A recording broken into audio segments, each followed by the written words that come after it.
ça dansait pas trop.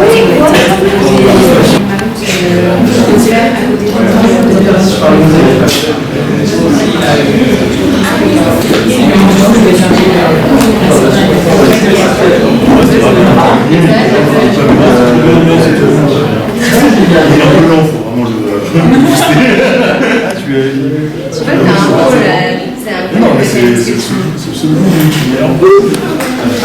mais j'avais absolument pas les fichons non plus.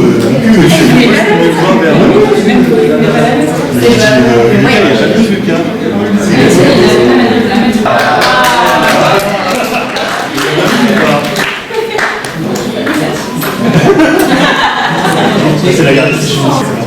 Ouais.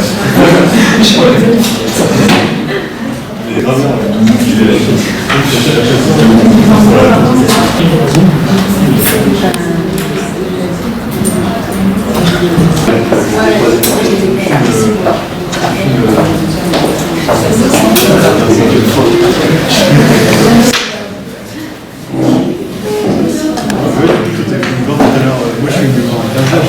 C'est beau gosse.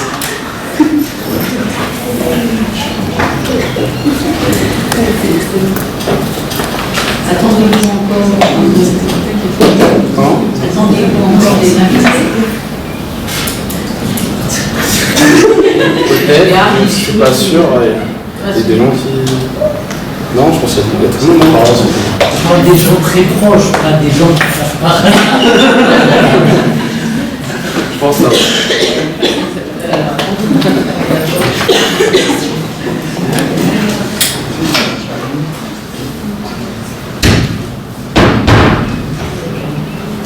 Eh bien, bonjour à tous. Merci d'être présents pour assister à l'appel à Adrien. Merci beaucoup au jury de ma compagne et je suis ravie de le retrouver. Nous allons vous écouter présenter votre thèse, Adrien, et puis nous arriverons votre travail ensuite. Vous avez la parole. Madame la Présidente, Mesdames, Messieurs les membres du jury, et aussi les gens personnes dans la salle, amis, famille, je vous remercie d'être présent aujourd'hui pour assister du coup à la présentation de ma thèse sur la prise en charge du coût dentaire des résidents d'EHPAD avec l'optimisation du parcours de soins par la collaboration des équipes. Donc, parmi les éléments qui vont compliquer la prise en charge du coût dentaire des résidents d'EHPAD, on va retrouver l'état de santé des personnes âgées, donc avec la fragilité, qui est un état de déclin des capacités cognitives, fonctionnelles, physiologiques, qui peut aggraver la vulnérabilité à de nouveaux générateurs de stress médicaux. Donc on sait que pour les résidents d'EHPAD en 2019, l'âge moyen d'entrée c'est 85 ans et 11 mois. Donc par rapport au tableau ici, on devrait se retrouver aux alentours de 40% de violence de fragilité, ce qui est bien supérieur à la moyenne pour la population générale, qui sera en dessous de 10%. La fragilité, elle, aura pour les soins un impact sur le déroulement des soins, donc du coup sur l'ergonomie du praticien, les soins sont parfois moins longs, il ne faut pas faire plus de séances. Les démences. 55 millions de personnes touchées dans le monde, 10 millions de cas chaque année. Ça touche les femmes plus fortement de manière directe, étant donné que 1,7 fois plus de femmes sont touchées par les formes de démence, et de manière indirecte, 70% des aidants personnes démentes sont des femmes. Pour ce qui est des soins, ce sera plus compliqué de communiquer avec un patient dément, ce sera plus compliqué d'obtenir sa compliance pour un soin. Ensuite, les polypathologies et la polymédication. Donc du coup, il y aura des effets négatifs qui sont plus ou moins directs. Ce que je veux dire par là, c'est que si on prend l'exemple du diabète, on aura des effets qui seront directs sur la parodontite, sur la régénération tissulaire. Là où par exemple les antidépresseurs ont des effets indirects sur la plaque ou les caries via des fossiles. Potentialisation des effets négatifs, ce que je veux dire par là, c'est que si on prend l'exemple d'un patient qui est diabétique et qui a une gingivite, s'il se met à développer une démence et qu'ensuite il brosse moins, il y a plus de plaques, plus de tartes, sa gingivite évolue en parodontite, le diabète qu'il a précédemment peut exacerber sa parodontite.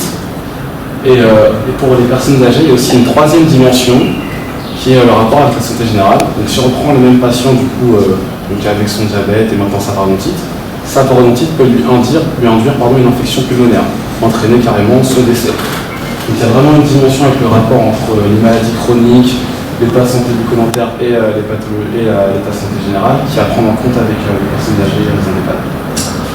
Et c'est d'autant plus important qu'on a une population qui est de plus en plus vieille, qui vit de plus en plus longtemps. 10% des Français de 75 ans et plus 22% des Français qui ont 65 ans et plus. Et du coup, il faudra apprendre à gérer cette population, étant donné qu'elle prend une part de plus en plus importante et que c'est un problème, une problématique qui va continuer à croître. Alors ensuite, la situation dentaire des résidents. Donc quelque chose qu'on remarque direct, c'est qu'il y a un manque assez important d'hygiène dentaire pour les résidents d'EHPAD. Donc ça peut être dû à de la négligence, ça peut être dû à un manque de volonté, ça peut être dû à des limitations physiques et ou mentales, d'autant plus, sachant que pour les membres du personnel, ils considèrent que le résident est assez autonome quand il vis-à-vis de son hygiène dentaire. Donc dès qu'ils ont une limitation physique, il y a des répercussions assez directes sur leur hygiène. Alors ensuite, les pathologies dentaires qu'on va retrouver assez souvent chez les résidents d'EHPAD, il y aura les caries, les maladies parodontales et les manquements. Pourquoi? Parce qu'on en vient à nouveau, c'est des pathologies qui sont liées à l'hygiène. Ça, l'hygiène, c'est un petit fléau qu'on va retrouver assez souvent chez les résidents d'EHPAD. Alors ensuite, le besoin. Donc malheureusement, ils ne ressentent pas assez de besoin à consulter. Ils consultent uniquement en cas de gêne, en cas de douleur, très peu en cas de contrôle, ce qui fait qu'il n'y a pas de suivi. Et du coup, ils n'interagissent pas avec les dentistes. Ils ont souvent plusieurs pathologies médicales, des problèmes, donc ils ont tendance à délaisser tout ce qui est dentaire et mettre un peu au second plan. Ça, c'est assez dommage. Là, je vais vous parler du coup des contraintes à l'accès aux soins. Donc avec les transports, donc on a affaire à une population qui est autonome, qui a besoin qu'on mobilise des ambulances, des taxis, des accompagnants. Donc ça peut arriver qu'ils n'arrivent pas à rendez-vous parce qu'il n'y a personne pour les accompagner. Les coûts, notamment lorsqu'on a affaire à des patients sous curatelle, forcément ils n'ont pas d'autonomie sur les coûts et du coup ça a une répercussion sur l'accès aux soins.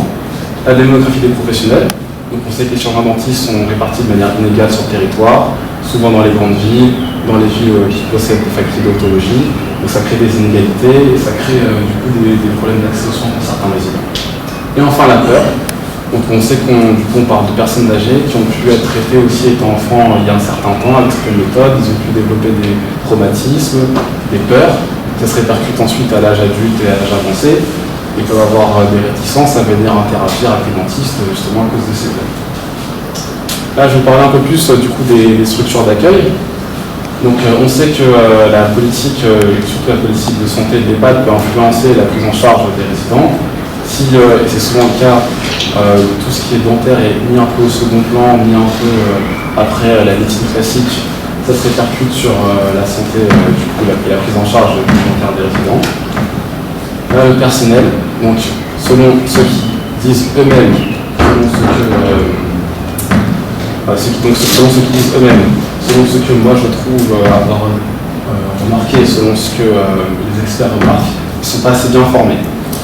On va aussi retrouver une réticence à interagir avec la bouche qu'on n'a pas avec l'hygiène corporelle. Donc il y a un certain blocage pour les membres du personnel à interagir avec leur bouche. Et enfin les intervenants qui sont divers, donc des médecins, des ergothérapeutes, des psychologues, des kinésithérapeutes, aussi des chirurgiens dentistes. Malheureusement non insuffisants, que ce soit des salariés des structures ou des intervenants extérieurs, on ne retrouve pas assez. Ça, du coup, ça a un impact sur la prise en charge des résidents. Là, je vais parler maintenant des éléments qui vont faciliter la prise en charge du dentaire des résidents d'EHPAD. Donc avec la prévention qui aura un impact direct sur les pathologies dentaires. Donc ça permet de dépister les pathologies en stade précoce, pour intervenir en amont, pour proposer des soins qui sont moins longs, moins invasifs, ce qui est forcément bénéfique pour les résidents d'EHPAD, pour pouvoir diminuer la prévalence des pathologies dentaires. Donc je vais prendre l'exemple par exemple de pays comme la Suède ou les Pays-Bas. On va se rendre compte que dans ces pays, l'état de santé dentaire des résidents d'EHPAD est bien meilleur qu'en France ou aux États-Unis. Et le fait que la prévention dentaire soit vraiment très développée dans ces pays, il est pour beaucoup. Et enfin, pour la prévention plus par rapport à l'EHPAD, on se rend compte qu'il n'y a pas assez de protocoles qui sont établis. Donc que ce soit des brossages du quotidien qui soient appliqués systématiquement, qui soient surveillés, qu'on propose d'identifier ce fluoré aux patients qui en ont besoin, qu'on propose du coup un nettoyage de prothèses systématique avec le bon matériel, le bon nettoyage du savon doux, brosse à dents à poil dur, tout ça c'est pas mis en place. Pareil pour les protocoles, il n'y a pas des protocoles assez stricts, on peut les retrouver en médecine mais pas forcément en dentaire dans les EHPAD. Et ça a des conséquences. Et aussi tout ça, tout ce dont je parle, prévention, protocole, etc., c'est pas assez adapté à chaque personne. C'est-à-dire que vu qu'il n'y a pas d'examen à l'entrée de séjour pour chaque résident, on ne peut pas adapter la prise en charge de la prévention en fonction des besoins. Et ça, forcément, c'est quelque chose sur lequel on devrait appuyer. Alors, la téléconsultation, donc la télémédecine avec la téléconsultation. Donc téléconsultation du coup qui est vraiment un outil formidable pour complémenter la consultation classique en présentiel. Donc étant donné que c'est en distanciel, on outrepasse le problème de transport dont j'ai parlé au préalable, ça réduit les délais d'attente, ça permet de créer un premier contact, donc de faire entrer le patient dans le parcours de soins.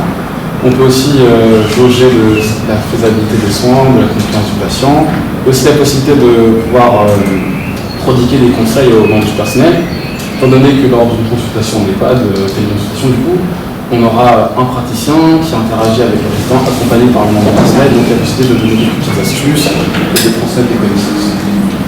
La téléexpertise qui va pousser un peu plus loin le côté sans contact. Là, on aura vraiment des prises de vue vidéo, photos qui sont prises, qui sont analysables posteriori par un chirurgien dentiste de manière asynchrone. Et du coup, ça dispense d'être disponible en temps réel. Là, j'ai une petite vidéo pour vous de téléexpertise. Donc, sa qualité est un peu moindre par rapport à son écran, mais on peut quand même distinguer assez bien les muqueuses, la gencive, les dents. Donc, ici, on aura un peu de plaque du tartre. Par la différence entre une dent qui est complètement saine et une dent qui a été couronnée, une dent qui a été restaurée avec prothèse ou anesthésie, sa capacité diagnostique est assez bonne. Là, c'est du coup les différentes prises de vue qu'aura un dentiste lors d'une téléexpertise. Donc ça, c'est pour un seul patient avec les différents secteurs, avec toutes les vidéos qu'on photo comme vous. Ensuite, les partenariats avec les EHPAD. Donc, on a vu précédemment que les chirurgiens dentistes n'étaient pas assez sollicités, pas assez employés, et ça avait des répercussions. Donc on a parlé de la transmission de connaissances, la mise en place de mesures, l'achat de matériel, etc. Et aussi pour changer les mentalités.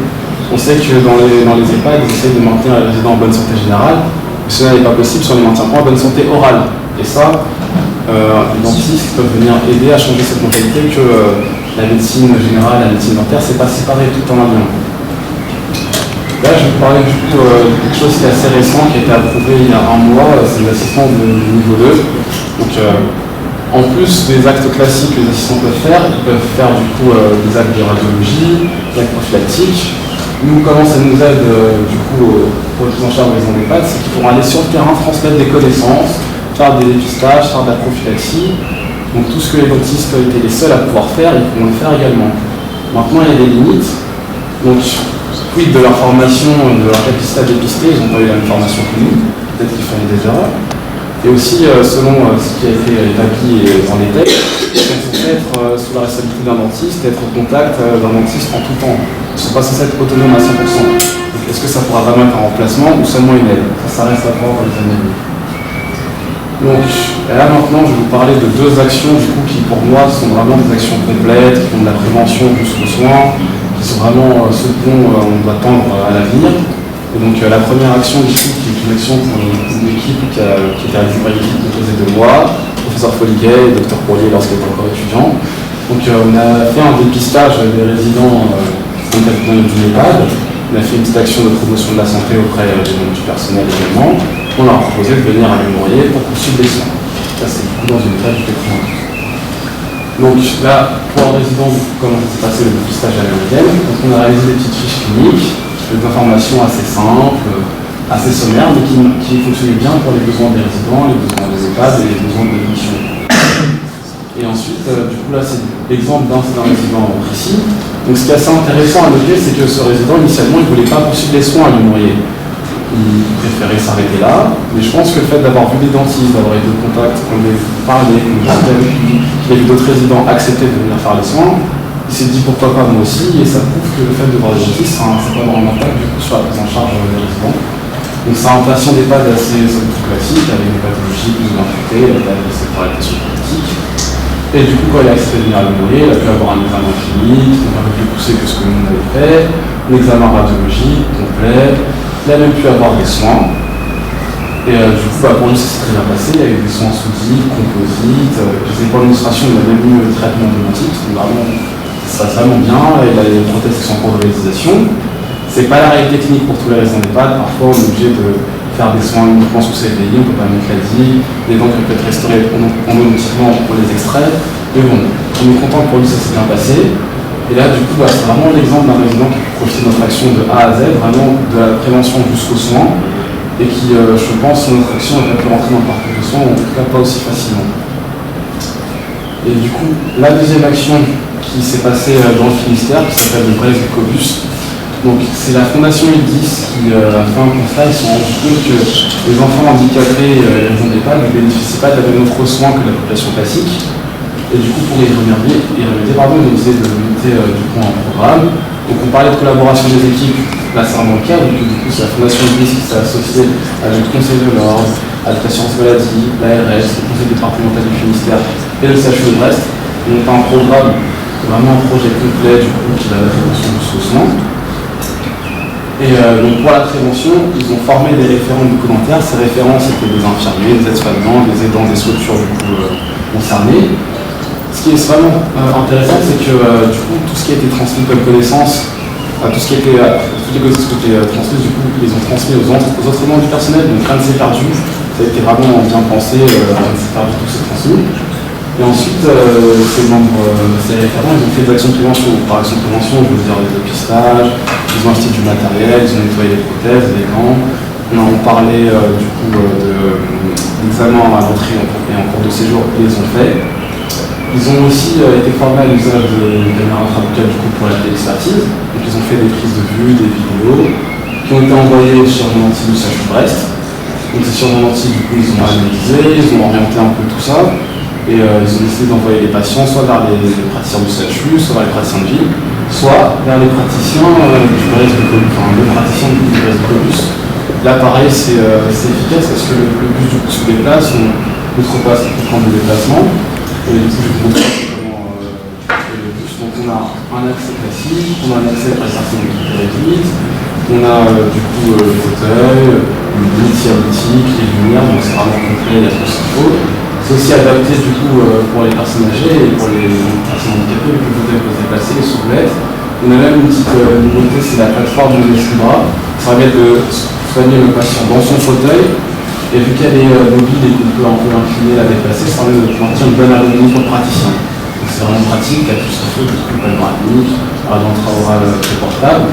Donc vraiment on sent que tout a été pensé pour les besoins de population spécifiques.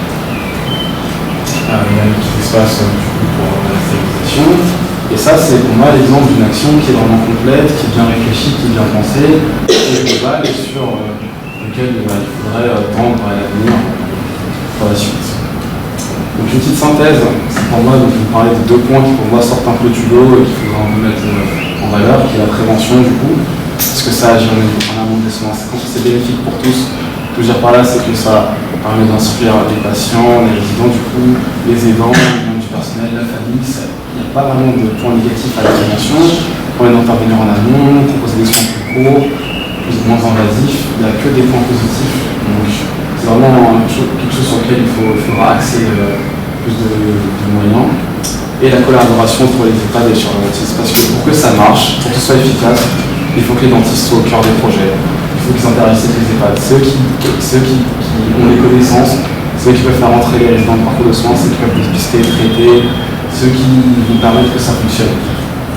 Et du coup, pour conclure, je dirais que pour pouvoir vraiment optimiser la prise en charge des résidents d'EHPAD à l'avenir, il faut qu'il y ait plus d'actions telles que la nôtre, et celle du Brest du Cobus qui soit développée à l'avenir pour que ça marche.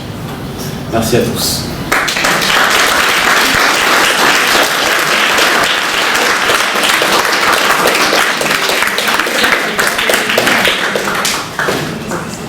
Merci beaucoup pour cette présentation très enthousiaste.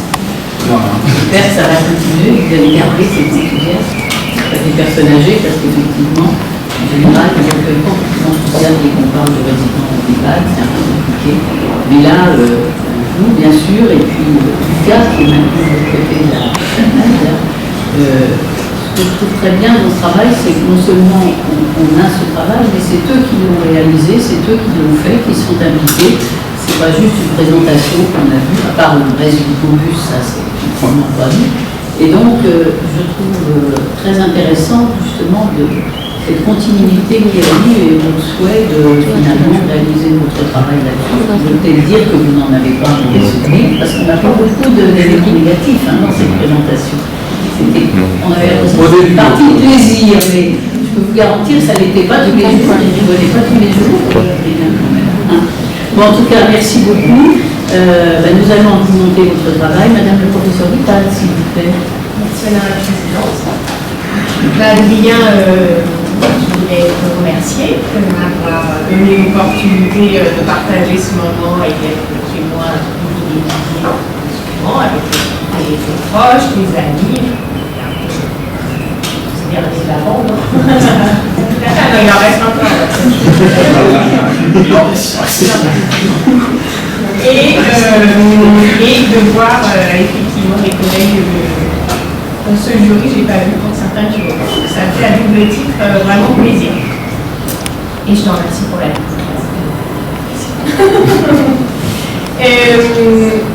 Alors, concernant ton travail, je voulais dire exactement la même chose que ce qu'a dit Mme Foliguet. Ce que j'ai trouvé vraiment très très bien, c'est que c'est pas seulement livresque, c'est que il y a votre expérience et la réalité de ce que ça peut être, parce que tout le monde a des super idées sur les on a qu'à, il faut que, mais en vrai, quand on est confronté, et ça se sentait vraiment dans ton travail, aussi dans ta présentation, et j'ai trouvé ça vraiment très intéressant. Et d'ailleurs, j'avais une petite question, enfin, deux petites questions pratico-pratiques. La première, c'était sur cette histoire de lampe de poche, enfin, lampe frontale, enfin. Tu as dit qu'on n'en avait pas besoin, ou vous ne l'aviez pas utilisé, ou... Enfin, tu sais que le coût était modique, tu disais on n'a pas utilisé de lampe. Alors, ce que je voulais dire, c'est que on ne l'a pas utilisé. Ça aurait été utile de l'avoir dans certains cas, mais ce n'était pas indispensable. C'était pour dire que c'était possible de le faire avec même des moyens qui sont sommaires, quoi. De faire le dépistage, de faire l'action. C'était plus pour dire qu'il n'y avait pas besoin de beaucoup de matériel. J'avais une question qui est vraiment pas une question que je me pratique, et pas celle-ci, mais où parfois j'ai des patients réticents, aussi des patients handicapés et plus grands. Quand tu dis que le brossage avec les patients agressifs, on peut le faire donc juste sur les phases vestibulaires. Alors là, c'est surtout pour les raisons d'EHPAD, ils ont moins d'énergie que les patients qui sont handicapés et qui sont un peu plus dynamiques. Mais en gros, c'est de soulever juste la lèvre et de faire le vestibule comme ça, et comme ça, parce qu'on n'a pas de risque de morsure. C'est surtout plus pour ça. Parce que je pense qu'après, pour votre expérience, ils sont vraiment plus seuls, ils bougent beaucoup plus, donc ils sont tranquilles, ils sont alités, parfois bon, ils sont aussi réactifs, donc c'est possible de le faire juste le vestibule en tout cas. Je comprends. Ensuite, j'aurais deux questions. La première, c'est sur quelque chose dont on a beaucoup parlé dans ta présentation, c'est sur la prévention. Moi aussi, je suis très d'accord à la prévention. J'ai trouvé que c'était peut-être un petit peu antinomique avec finalement le choix que vous avez fait de voir les patients à Louis Mourier que ceux qui présentaient finalement des besoins de soins très importants ou urgents et donc pas tellement pour la mise en place de prévention. Alors après ça, je considère aussi qu'un dépistage c'est partie de la prévention. Ce qu'on a fait comme dépistage, c'est un début de prévention parce qu'on cible au moins déjà les problèmes. Après c'était pour le côté pratique en fait, pour les rendez-vous. On avait tellement de demandes en station de gérontologie qu'on a essayé de faire venir d'abord ceux qui avaient des besoins urgents, faire rentrer ceux qui avaient des besoins modérés classiques, et que ceux qui, au final, avaient besoin de plus de prévention, on s'est dit qu'avec les fiches qu'on avait données, etc., ça pouvait être maintenu à un niveau où, s'ils veulent venir, ils peuvent venir, on leur propose à tous, c'est juste qu'on va moins insister là-dessus. Si je peux me permettre de compléter l'élément, c'est que cette action est venue à la suite d'une demande du médecin coordonnateur de l'EHPAD qui avait de temps en temps qui avait des problèmes particuliers et n'arrivant pas à les résoudre avec l'urgence, ne sachant pas où les envoyer. Et donc le lien s'est créé comme ça, et en fait on a rendu un service pour les patients qui avaient des gros besoins. Et effectivement, comme on était très chargé, on a pris ces patients-là, en espérant, ce que vous dites, c'est vrai, que quand même d'être venu plusieurs fois, on aurait une meilleure sensibilisation des équipes pour les besoins mineurs. Mais on n'a dit qu'il aurait fallu effectivement, pour avoir tout le monde, mais quand on avait une EHPAD de 80 résidents, difficilement en voir 80 en consultation dans les semaines qui suivent. C'est un peu ça, l'origine de l'histoire, c'est ça. Et ma dernière question, tu parles dans ton document, et tu l'as cité également dans ta présentation, que les chirurgiens dentistes ne sont pas bien formés à la prise en charge des patients âgés. Te demander, toi, quel est ton avis sur la formation que tu as reçue dans l'académie, ici à la faculté, qu'après à l'hôpital, et surtout, qu'est-ce qu'on peut améliorer? Si je prends un exemple, du coup ça va vous parler, mais pour l'odontologie pédiatrique, on a un bloc de cours complet là-dessus, on a pas mal de cours de formation. À la fac, à l'hôpital, du coup, on m'a commenté avec vous, on était super bien formés, on avait un gros axe là-dessus. Il n'y a pas la même chose avec la formation des odontologies. On n'a pas, de mémoire, on a eu peut-être deux, trois cours dessus, mais il n'y a pas un axe complet. Et une fois qu'on a la fac, à l'hôpital, c'est pas une discipline qui va être notée, surveillée, etc. Donc c'est au petit bonheur la chance si on a des patients âgés. Il n'y a pas un focus là-dessus, et pourtant, on dit souvent, les âgés, c'est les grands enfants, donc ils sont aussi pareils, ils ont moins d'autonomie, il faudra aussi pouvoir s'en occuper aussi bien qu'on le fait avec les enfants. D'accord. Je te remercie, tu as parfaitement répondu à l'ensemble de mes questions. Et écoute, Adrien, c'était très agréable de t'avoir comme étudiant. Voilà. Effectivement, tu n'as pas échappé à l'odontologie pédiatrique, comme tu le laisses entendre. Je te souhaite vraiment le meilleur pour la suite. Encore une fois, merci de m'avoir invité. Merci beaucoup, monsieur le professeur Manal. Merci Madame la Présidente. Merci Monsieur Zéakou, faute en prononçant votre nom. D'abord merci pour vraiment ce très bel exposé. Vous êtes vraiment à l'aise, on sent que ça vous plaît, c'est pas bénévole, vous parlez de votre expérience et ça c'est vraiment super. Alors j'ai un petit peu des remarques en vrac. Effectivement, je pense qu'aussi avec Madame Foliguier, vous avez trouvé c'était un bon tandem pour parler de l'odontologie gériatrique parce que c'est vrai qu'elle a énormément travaillé là-dessus et je crois qu'elle connaît bien ce dossier. Pour rentrer un petit peu dans le détail, au niveau de la télémédecine, effectivement, ça peut permettre non seulement déjà de faire une approche diagnostique, mais il faut avoir aussi quelqu'un sur place dans l'EHPAD qui sache, mais ça je suppose que vous avez travaillé là-dessus, qui sache manipuler les caméras intrabuccales. L'idéal, ce serait qu'effectivement, dans chaque EHPAD, il y ait éventuellement une infirmière de pratique avancée, puisque maintenant ça se met en place.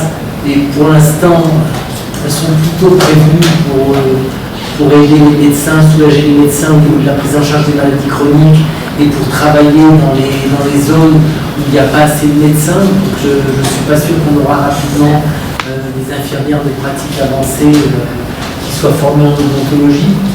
Et puis, juste un mot là-dessus, parce que moi j'ai pas travaillé dans les EHPAD, mais je suis dans un service hospitalier où il y a beaucoup de lits de long séjour, beaucoup de lits de gériatrie. Et donc, j'ai eu la chance de travailler avec une équipe qui s'est beaucoup mobilisée là-dessus. Et on a essayé de travailler sur la formation des aides-soignants et des gens qui prodiguent les soins aux personnes âgées. Alors malheureusement, comme vous le savez, je ne parle même pas des endroits où il y a de la maltraitance. Je parle de l'assistance publique, il y a peut-être aussi de la maltraitance, j'en sais rien. Mais ils ne sont déjà pas assez nombreux pour les soins quotidiens, pour les douches. Et donc effectivement, les soins bucco-dentaires, malgré les formations qu'on a fait à la fois aux internes et au personnel qui travaille dans ces services, parfois ils ne sont pas assez nombreux pour mettre en œuvre. et on passe loin derrière les pédicules, les soins de cheveux, les soins bucco-dentaires, les soins quotidiens bucco-dentaires passent un peu après tout ça.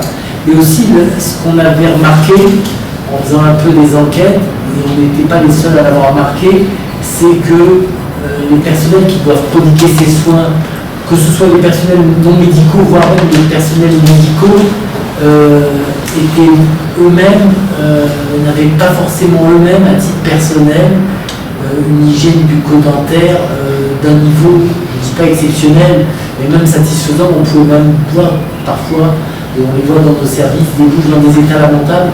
Donc c'est difficile de dire à des gens parfois qui ne s'occupent pas eux-mêmes de leur qualité buccale, de s'occuper des personnes âgées. Donc ça, c'était une petite digression, ça ne veut pas dire qu'il faut s'arrêter là. Après, vous avez évoqué les assistantes de niveau 2. On avait retiré un petit peu, j'allais vous en parler, sachant que là aussi, le nombre d'assistantes de niveau 2 qui vont être formées, pour l'instant, c'est pas avant plusieurs années. Et en plus, si je suis bien au fait de ce qui va se faire, il faudra qu'il y ait un chirurgien dentiste. Ouais. Voilà, donc là, c'est un peu dommage. On n'aura pas accès un petit peu comme d'autres pays à des hygiénistes qui auraient pu travailler un peu de façon autonome dans les EHPAD. Et là encore, ça va être un peu un frein. C'est un début, puisque après, on doit être détaché dans les établissements. Pourquoi pas, effectivement. Alors juste une petite question, là c'est un peu pour ma gouverne. Vous avez évoqué dans votre document et dans votre propos la notion de fragilité. C'est un paramètre qui est reconnu pour ce type de population, parce qu'on peut parler de fragilité pour des enfants handicapés, pour les maladies rares, pour des tas de groupes de patients homogènes. En fait, disons que la fragilité, en tant que comment elle est reconnue, c'est quelque chose qui est vraiment, la prévalence se demande vraiment avec l'âge.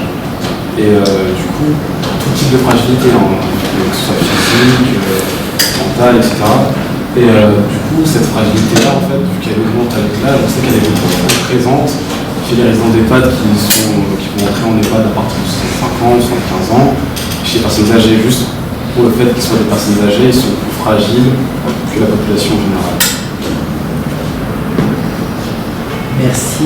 Et je ne vais pas le dire plus longtemps. Effectivement, merci pour vos dédicaces, parce que vous auriez pu prendre des dédicaces toutes faites comme on trouve dans toutes les thèses. Vous avez fait des dédicaces fort sympathiques pour les uns et les autres. Et en fait, ça, juste parce que on connaît cette histoire de bus dentaire, il y en a eu en Ile-de-France, et puis là il y a ce Brest-Bus. Et moi je suis tombé le jour à la télé, il y a quelqu'un qui a installé un dentiste qui se balade et qui a installé un cabinet dentaire sur un bateau et qui va un peu d'île en île pour soigner. C'est pas tout à fait le même contexte, mais il a réussi à faire un vrai plateau technique qui fonctionne bien sur un bateau. Je vous remercie. Voilà. Merci beaucoup. Merci Madame la Présidente. Adrien, écoute-moi déjà, je voulais te dire que j'étais ravie de t'avoir à l'immobilier comme étudiant. Je te remercie également de m'avoir invité dans ce jury. Je voulais te féliciter pour le travail que tu as fait. Ton exposé oral était vraiment très bien. C'était fluide. On sent que tu es à l'aise avec le sujet et ça a bien résumé ton travail de thèse. Ton travail de thèse, pareil, alors je voulais te féliciter pour le sujet également, parce que c'est toujours intéressant d'avoir des thèses, au moins ce qui a été dit auparavant, mais des thèses qui sont basées sur une expérience personnelle, enfin un travail que vous avez vraiment fait, non pas seulement de la bibliographie. Donc c'était intéressant. Ta bibliographie est assez récente, voire très récente, pour beaucoup de références. C'est un travail qui a été vraiment facile à lire, donc voilà, je voulais te féliciter pour tout ça. Alors j'avais quelques petites questions, notamment une chose qui m'a étonnée, c'est qu'au moment où vous êtes allé faire votre dépistage, où vous êtes rendu sur place, tu dis qu'aucun des résidents n'avait été prévenu. Alors, est-ce que c'est une volonté? Est-ce que voilà, c'était fait exprès de ne pas les prévenir? Non, c'était pas. Justement, on avait dit qu'ils soient prévenus pour qu'ils soient plus pas accueillants, mais qu'ils soient plus réceptifs à notre venue, qu'ils ne soient pas pris un peu de court et qu'ils ne soient pas surpris un peu sur la défensive directement. C'est plus pour ça. Ça m'étonnait, je m'étais dit qu'au niveau de la relation de confiance que vous auriez pu établir, c'est étonnant qu'il n'ait pas été prévenu exprès. Et une autre question que j'avais, c'est que tu nous dis que vous avez fait ça en 3 demi-journées et que vous avez examiné 78 patients. J'ai trouvé ça beaucoup. Alors,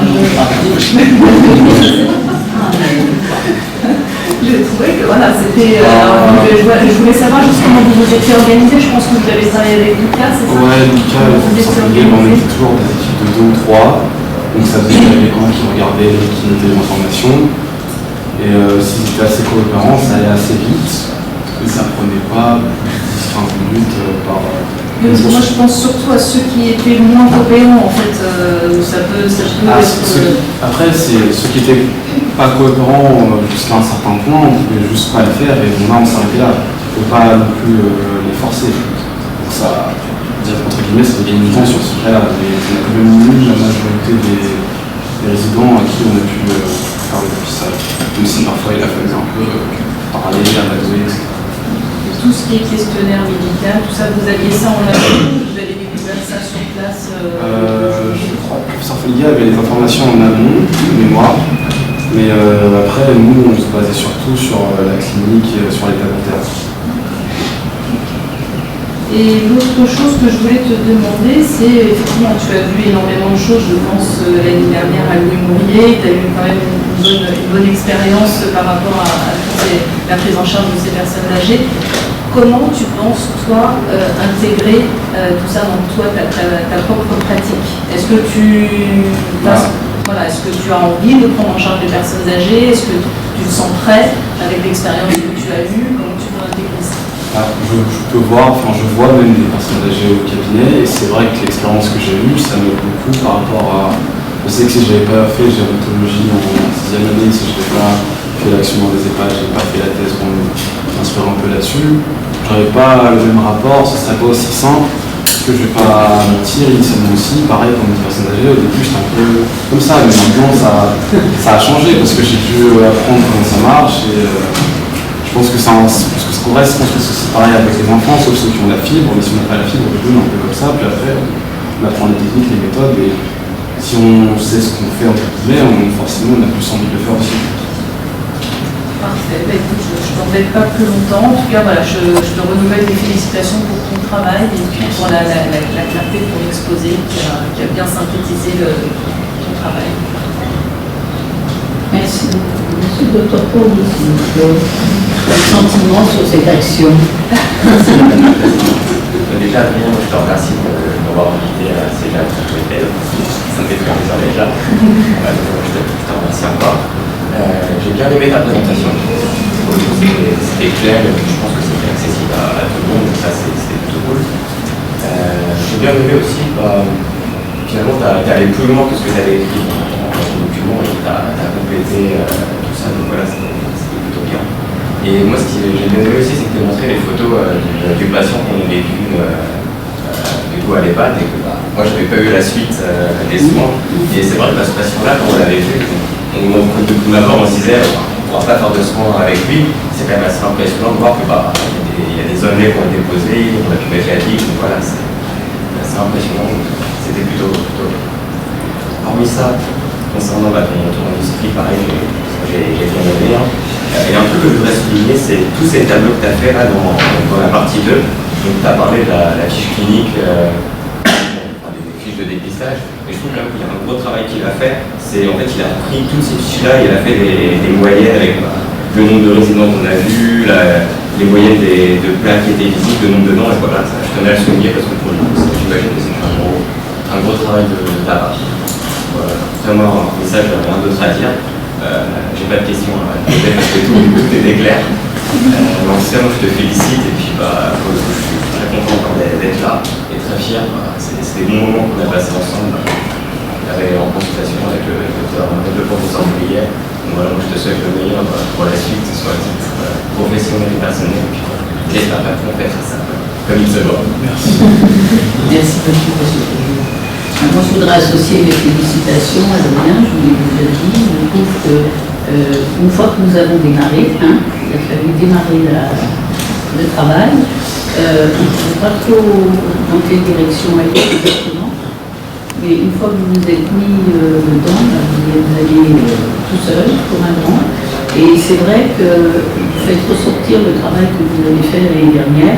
Donc, travail complémentaire de la consultation de Géronto, c'est-à-dire c'est pas l'ivresse que c'est sûr, comme disait le professeur Vital, mais en plus c'est plus loin que les soins. Vous avez inclus la prévention, vous êtes allé voir les patients sur le site. Je me souviens, vous disiez, c'est ça l'EHPAD, oui je comprends, alors on n'a pas publié, je comprends pourquoi. Et quand Madame Tilota se demande pourquoi les résidents n'étaient pas prévenus, c'est l'organisation, la désorganisation de l'EHPAD, parce que le médecin co avait pas eu le temps de prévenir, avait oublié, puis le jour on est arrivé. Vous vous souvenez que certains jours on arrivait, vous êtes là aujourd'hui, on est là aujourd'hui, on n'était pas attendus. Donc c'est vrai que vous avez eu droit à un certain nombre de moments un peu difficiles, mais vous en avez gardé l'essentiel et le positif. C'est ça que j'ai beaucoup aimé à la fois dans votre présentation, mais même dans le travail, vous allez faire ressortir des éléments positifs. Donc je trouve que c'est très bien. Vous avez montré cette expérimentation du bus, il y en a d'autres, il y en a eu d'autres, il y en a qui sont arrêtés, il y en a d'autres qui repartent.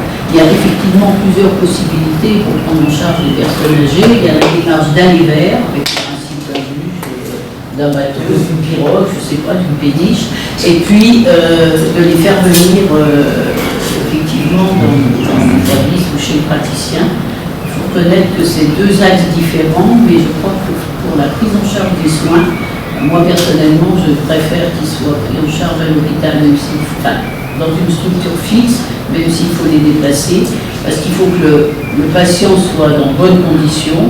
Donc les fauteuils dans lesquels, des fois dans les EHPAD, ils vont avec un fauteuil assez léger et un appareillage mobile, c'est un peu léger.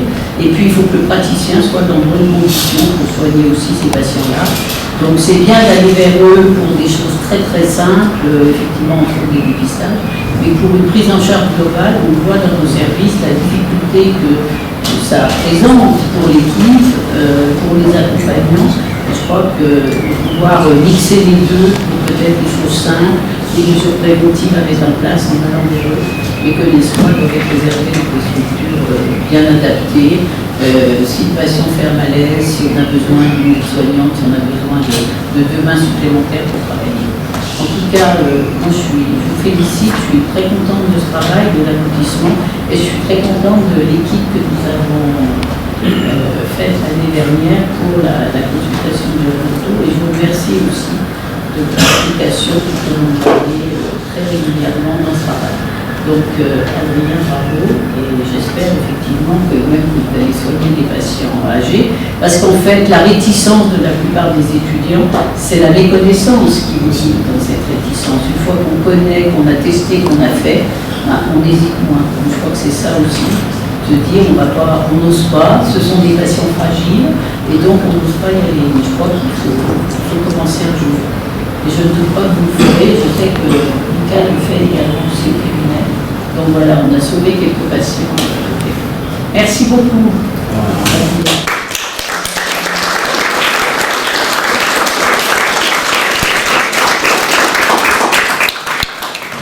Vous venez peut-être.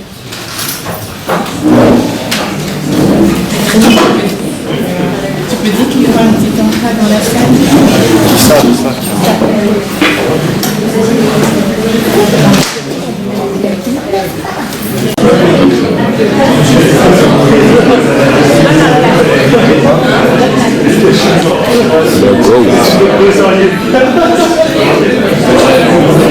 Goats.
Président et membre du jury, vu le décret relatif au diplôme de docteur en chirurgie dentaire, attestant que M. Adrien Zéaf-Poutsemou a soutenu avec succès devant nous la thèse présentée pour le diplôme d'État de docteur en chirurgie dentaire, l'avons déclaré digne du diplôme de docteur en chirurgie dentaire avec la mention très honorable.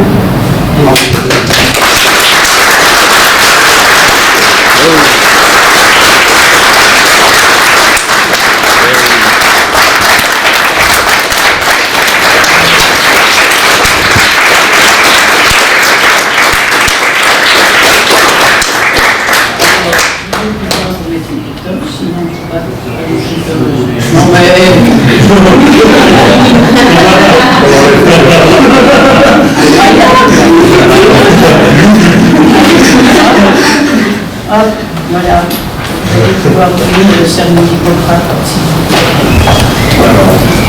Je vais faire d'être fidèle aux lois de l'honneur et de la probité dans ma vie et dans l'exercice de la charge dentaire. Je jure de me porter strictement comme le prescrit le code de déontologie. Je jure d'être toujours consciencieux, attentif et de respecter les règles de l'art. Je jure de donner des soins conformes aux données actuelles de la science, avec sérieux, rigueur et modestie. Je jure d'être prudent dans les décisions, adroit dans mes gestes, sans commettre de négligence. Je jure de ne pas divulguer le secret de mes patients. Je jure de ne jamais faillir à mes devoirs envers mes malades, mes confrères et la société. Que les hommes m'accordent leur estime si je suis fidèle à mon serment. Que je sois couvert de mépris si je suis infidèle.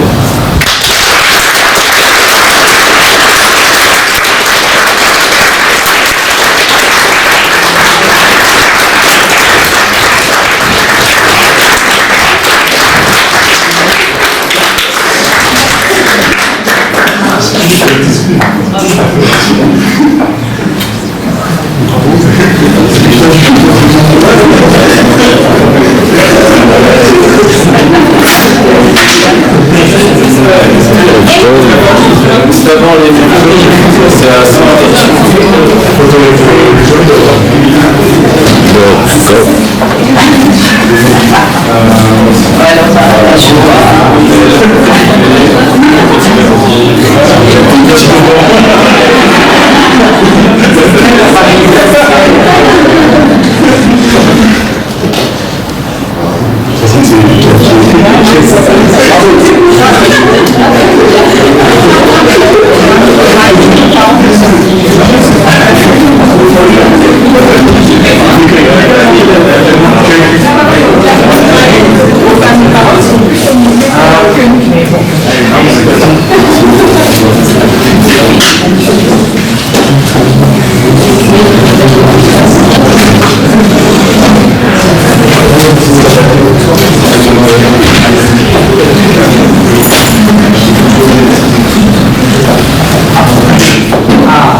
C'est la promo?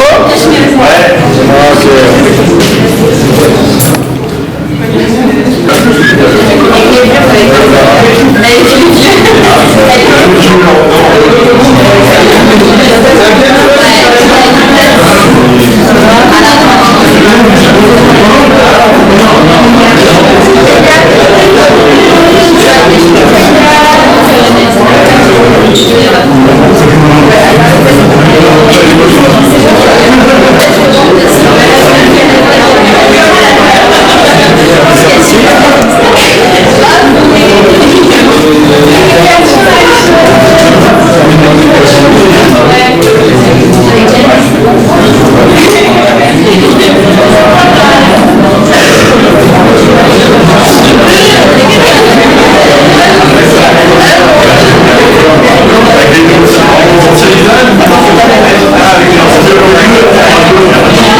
Rattaché à la Sorbonne, voilà.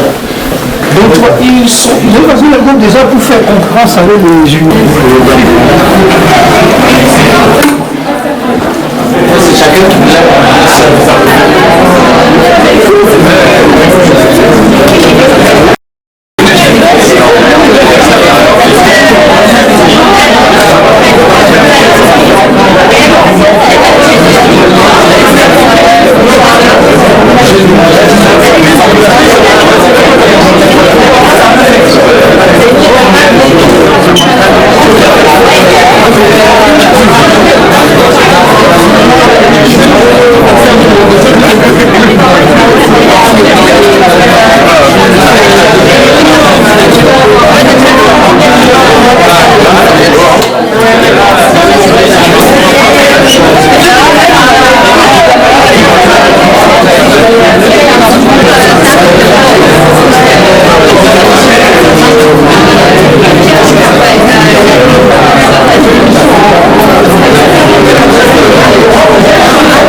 Adrien, tu te souviens de l'anecdote du cadeau? Un jour, il vient à la nouvelle, il dit que son copain lui a donné un cadeau. Je dis, il a prêté un cadeau. Je dis, mais comment ça on peut te prêter un cadeau, un caleçon?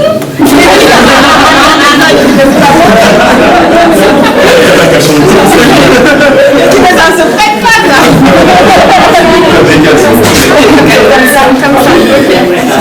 La petite anecdote.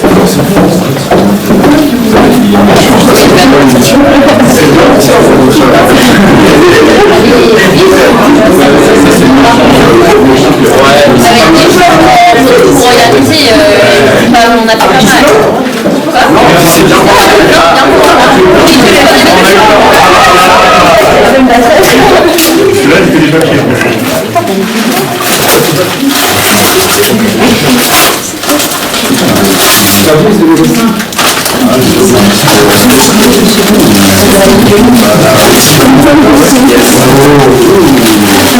C'est pour soit Caballero, ça. J'espère que ça va être oui. Ok, bah c'est cool aussi.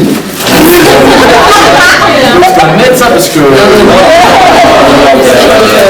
Ok, vas-y. Merci les potes de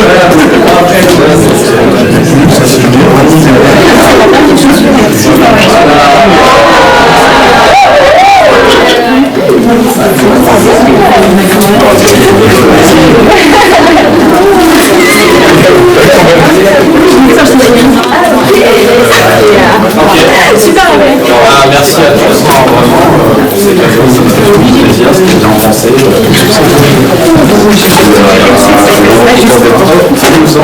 Félicitations.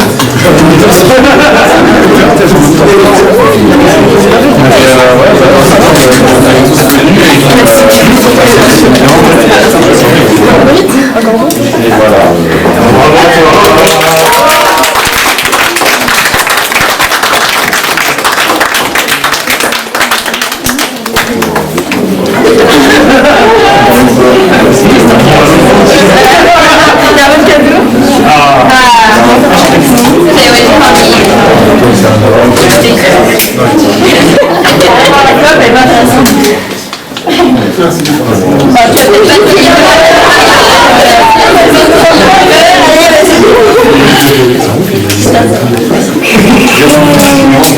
Si vous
chagrin pour la soutenance. C'est dommage que j'ai pas pu être là parce que j'avais école, mais félicitations, on espère que ce sera un bon docteur et un bon dentiste. Adrien, bravo, ton diplôme de médecin et ta soutenance et félicitations pour ta lecture.